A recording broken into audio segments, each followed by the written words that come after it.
Alright, here's the Hasbro Titanium Series diecast line.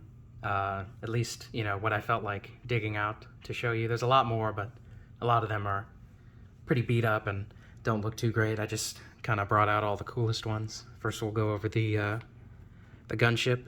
This is the one that's specifically molded to resemble the one from Clone Wars. It's got the much bigger missile launchers that protrude out the back, a lot more, much bigger troop bay, Clone Wars style doors with the division in the middle, and they both open out like that. No bubble turrets. They do appear in the show, just most of the time they're not present. They got rid of the U in this section right here, little entrance, throughway. The wings are a bit stumpier. It's just generally the Clone Wars design, which I am a fan of.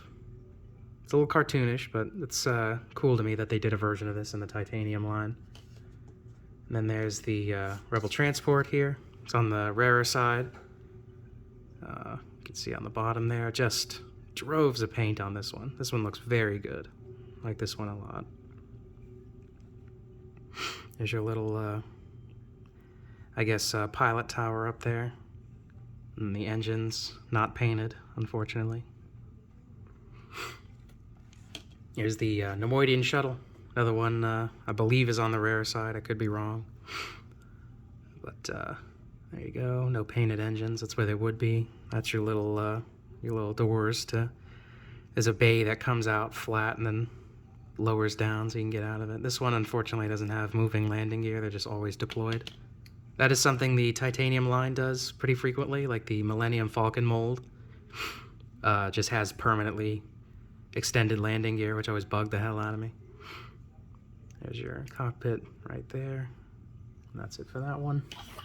This is the Twilight from the Clone Wars movie, which does show up a couple times in the Clone Wars show. I like this ship. It's, obviously designed for cartoon. Definitely gives off that cartoon, weird blockiness and then curves, but overall I like the design as just like a weird junker ship that they use. The little arm folds out there. My gun's a little bent, but a little boiling water will fix that right up. This cannon swivels in the show and I believe in the movie, if I'm not mistaken. It doesn't swivel here, and this one doesn't fold up either. It's always out. But that doesn't bug me. The most important thing to fold up does, which is this little arm here. And then we have the Imperial landing craft. I always liked this design. I know you nerds probably recognize this from a bunch of stuff, like I believe it's in Empire at War. Deploys your ground troops. It's also in Rogue Leader, if I'm not mistaken. Rogue Leader and Rebel Strike. It's got a weird, sparkly paint job, which always kind of weirded me out. And it's a lot dirtier than you think it would be. It was an odd way to go. It's got blast points all over it. Something that does bug me about this is the wings are extremely you can see they just kind of fly out of place. The only friction in the joint is up here, but they stay in place so much better. I'm just kind of glad they made one of these.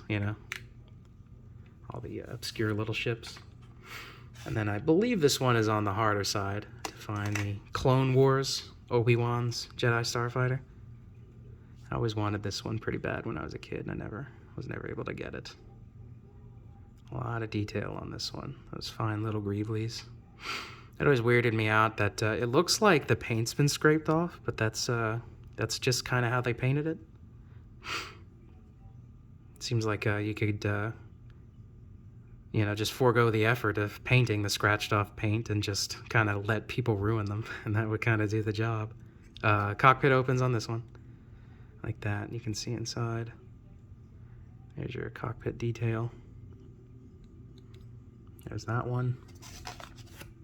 And then you have Anakin's specific paint job from the, there you go, the Malevolence arc of Clone Wars. I always liked Anakin's paint job. I have the normal, the normal one, but that one's a horror show from, you know, you can imagine 10-year-olds just wasting these.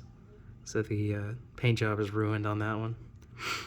A lot of these were purchased after my youth, so the ones that are in better shape are obviously the newer ones.